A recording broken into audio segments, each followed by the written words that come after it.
طيب خلونا نتكلم في الموضوع بتفصيل اكثر مع ضيفتنا انجي ميشيل الخبيره النفسيه والاسريه. اهلا بيكي وصباح الخير عليكي. اهلا صباح الفل. انجي شخصيه موجوده، بنشوفها كثير، بنشوفها في اماكن العمل اكثر. طبعا في شخصيات بتكون بهذه الصوره مع شريك الحياه داخل البيت، ما بنشوفهاش في هذه الحاله ولكن هي موجوده. سؤالي ايه اللي بيخلق شخصيه من هذا النوع من البدايه؟ احنا من يوم ما بنتولد بنبقى عايزين نطمن ان احنا كويسين، مختلفين، نتيجين عند الناس اللي بنحبهم. لما الاجابات مش بتجيلنا من الاول على صينيه كده واضحه وسهله، بنفضل طول عمرنا المخ وظيفته تو سرفايف، يعني دور مخي ان هو عايزني اعيش، فبيفضل يلاقي لي افكار. وعلى فكره دي درجه من الذكاء، يعني لو الشخص مش ذكي مش هتلاقيه مجامل، هتقول حتى عليه غبي اجتماعيا شويه، اللي هو ايه ده، ازاي يقول حاجه زي كده، بيدمر نفسه ازاي يقول التعليق ده، ازاي يخسر الناس اللي بيحبها لما يقول حاجه زي كده. فالمخ بيحاول يلاقي طرق للتاقلم مع الالم بتاع ان انا مش محبوب وان انا مش مقبول. فطبعا فكره المجامله بتيجي انه الناس بتحب تسمع الكلام الحلو، فبيبدا المخ يفهم طيب ما هي اتحبت لانها قالت كلمه حلوه، فانا المره الجايه هعمل نفس الحكايه. فالموضوع بيتخلق لو بنقول بدايته منين؟ بدايته من عدم الامان، وان احنا بنحاول نبيلونج، ننتمي للناس اللي بنحبها ونسمع كلام يطمنا ان احنا ناس كويسه. طيب انجي، طيب كيف الشخص بده يعرف انه هو عم بيلبي احتياجات الاخرين وينسى احيانا احتياجاته الشخصيه؟ يعني انا مثلا كيف بعرف؟ احنا كأن عندنا تو اكستريمز، ان انا بقى قاعده دلوقتي فول اوف ماي سيلف، يعني انا مركزه قوي على احتياجاتي، ودي الناس الانانيه اللي مش مشغوله خالص انها تشوف اللي حواليها حاسين بايه. فانا قاعده دلوقتي حضرتك تخيلوا كده ان احنا على مقياس عايزين نحط نفسنا في النص، فانا فين ما بين الاكستريم بتاع الزيرو مثلا، هنعتبر انا مش مشغوله بيكم خالص، المهم شكلي والمهم الناس هتقول عليا انا ايه، فانا عماله اهزر واقول كلام، وده شخص مش حاسس باللي حواليه، فده غالبا عكس بتاع المجامله خالص. والتاني ده بقى حبيبي مش كونكتد خالص بنفسه، كونكتد اكتر بانه عمال يقرا اللي حواليه محتاجين ايه. فالاعراض بتبقى انه انا مش مركز مع نفسي ولا تاثير ده عليا ايه، انا مركز اكتر انت هتقول ايه وانت هتقول ايه، فبطلع من القعده مجهد مستنزف، لان انا قاعد عماله اركز ايه المانيكير الحلو ده، وايه الكرافته الجميله دي، لا ما شاء الله حلوه قوي، ومبروك مش عارفه ايه.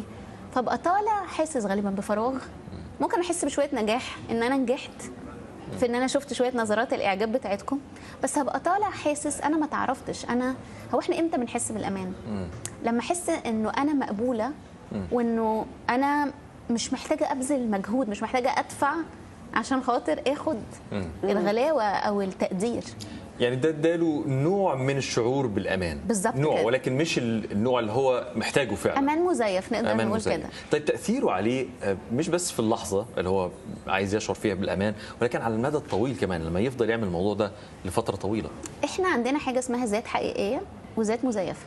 ده اضطراب، الشخص ده كده مضطرب نفسيا، لانه انا مثلا جوه عماله اقول ايه، انا ما عندي مشكله رهيبه معاهم، انا مش عارفه ما ماليش فيهم خالص، الاثنين دول بالذات بينرفزوني جدا. دي الذات الحقيقيه اللي هي طلعت مثلا مع اختي وانا جايه التليفون دلوقتي. شيزوفرينيا شويه تقدر تقول اضطراب هويه، انا مش حاسس بان انا عارف اكون نفسي، فمنزعج، فبطلع لك بقى ذات مزيفه اللي هي ايه، حبايبي ده انا مش فاهمين، انا مش ببقى عايزه الوقت يعدي معاكم. هنا شايفين المسافه بين الحقيقيه والمزيفه. فانت فعلا يا باسل، انا لو فضلت وقت كبير ذاتي الحقيقيه اللي هي جوه بيتي، اللي هي جوه هنا حتى بيتي، انا عارفه هنتكلم شويه على شريك الحياه، بس هنا قصدي اللي هي محدش بيشوفها، اللي هي على راحتك قوي، اللي هو لو مسكت دايرس كده تقول الله يخرب بيتكم انتوا، لكن تطلع من بره صباح الفل على الناس اللي غاليين علينا، فتبقى حاسس انت نفسك بعد شويه المسافه دي لما تزيد تعمل عليك اضرار، تعمل اكتئاب، تعمل انكزايتي، انا هشوف الناس اللي انا مضطره امثل معاهم، ممكن تعمل بعد شويه اضطرابات فعلا في النفسيه الشديده. خطر جدا. طب كيف نوصل لحل وسط انجي؟ يعني تنكون صريحين، نحن ما كثير احيانا ممكن نحب زياده كل العالم اللي بنشوفها، بس عندنا واجبات اجتماعيه وعندنا واجبات حتى بالشغل. كيف ممكن نوصل لهيدا التوازن بلا ما نزعج انفسنا او نزعج الاخرين؟ سؤال حلو. احنا لو اتعلمنا ازاي نبريز الناس اللي حوالينا على حاجات حقيقيه، ممكن ما نحتاجش ننافق او نجامل بطريقه مش امينه. فلو انا دايما اللي كبرت عليه انه لازم اقول كلام حلو، طبعا ايه الفستان الجميل ده وايه البدله الحلوه دي، طب انا لو لقيت ان انا كشخص بقيت متزن اكتر وعميق اكتر من خلال شغلي على نفسي، بتبدا الحاجات اللي تعجبني في الناس بجد حاجات حقيقيه. فما بقاش مشغول ان انا ابص على اللي بره، حتى لو اللي قدامي ما فيهوش الحاجات المبهره اللي الناس دايما متعوده تاخد الكريدت عليها، بس ببدا اقول مثلا على فكره يو ار فيري جود listener، ودي حقيقه هي ممكن تكون عندها عيوب كتيره، بس حتى لما انا شفت الحقيقه، انا اتربيت في وقت كبير قوي في معسكرات، كان بيعجبني حاجه قوي في الاجانب اللي هم الكوتشز اللي اكبر مني كده، اللي جايين علينا واحنا بقى كلنا مثلا 300 شاب وشابه، ازاي الشخص ده بيديني اهتمام، طريقه السلام، كل واحد لوحده اهتمام شاطرين خاص قوي. الامريكان في الحته دي طبعا مش كلهم، بس يعني اللي كانوا في الدور ده بالنسبه لي، وهو بيسلم اي كونتاكت، وبعد شويه يلاحظ فيك حاجه حلوه فيجي يقول انت ازاي بتعرف تدي امثله مثلا سريعه قوي كده، ازاي بتحفظي الاسامي بسرعه كده. انا مش محتاجه اجاملك، لان كمان انتوا عارفين الامريكان مش بيهتموا قوي بالشكل، يعني عادي تلاقي حد نازل بالشبشب بالبيجامه في الشارع، المضمون اهم، المضمون عنده اهم. فانا بيعجبني قوي طريقه معاملتك مع بنتك، بتعجبني قوي. فاحنا مش محتاجين ننافق ولا نجامل لو احنا ناس عندها الفاليوز والعلاقات الانسانيه مهمه. تمام. فانا خلاص مش محتاجه نشغل بالكفر، انا هدور بجد على حاجات حقيقيه، وده يديني ذكاء في رؤيه الاشخاص وعمق. جميل. طيب خلي بالك انت اللي قلتيه دلوقتي بينطبق على علاقات الناس عامه، علاقتي مع اصدقاء، معارف، ناس ممكن ما اشوفهاش كتير، فبالتالي لو اتغيرت في الاسلوب بتاعي شويه ممكن ما يلاحظوش او يلاحظوا بس مش قوي. ولكن الموضوع بيتعلق بشريك الحياه، شخص انا عايش معاه يوميا من بدايه العلاقه، كان هو ده اسلوب التعامل، انه في ارضاء، في مجاملات، في لما يجي يحصل تغيير بين يوم وليله اكيد هيشعر. ازاي الواحد يتغير في هذه الحاله؟ حلو السؤال ده، يعني كأن حد بيتفرج علينا وبعدين قال انا عايزه اتوب بقى بس خلاص وعايزه اكون نفسي بالليل اقرر يتغير يبقى انسان جديد. جميل قوي ان الواحد يبقى في العلاقات الزوجيه بيعرف يتواصل بحقيقته. فانا لما اجي اقول انا مش حاسس بالامان، اتكلم عن نفسك، انا اللي مش حاسس بالامان، مش انت البعبع، لا انا اللي اتعودت انه ارضي اللي حواليا واشوف احتياجاتهم الاول. بس انا دلوقتي دخلت في مرحله عمريه، خلاص دخلت ال40 ما بقتش قادر على البليزنج، بقى مجهد بالنسبه لي. انا حاسس ان نفسيتي مش كويسه، ونفسي ابقى حر معاك اكتر، ونفسي ابقى مطمن معاك. بص الابروتش ازاي جميل، انا بحبك وعايزه ابقى على راحتي اكتر معاكي، مش ابقى خايفه اقول لك رايي، مش ابقى عارف ان انت حساسه قوي في الحته دي. كان في مواجهه بيني وبين جورج جوزي من فتره كده قويه، فقال لي جمله وقفت قدامها، كنت زعلانه من حاجه، وبعدين قال لي انجي هو انت بتستحملي يعني اقول حاجات زي كده؟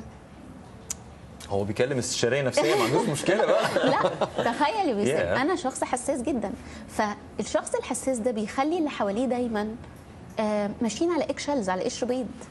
فقلت له صح عندك حق، انجي اللي انت تعرفها من 15 سنه كانت بالحساسيه دي، بس كل ما احنا بنشتغل على سواءنا النفسي كمان، اللي حوالينا بياخدوا راحتهم اكتر، ما بتبقاش بقى خايف انه يجرح يعيط، اصله مش بيحب يسمع الكلمه دي، مش بتحب تقول له المثل ده.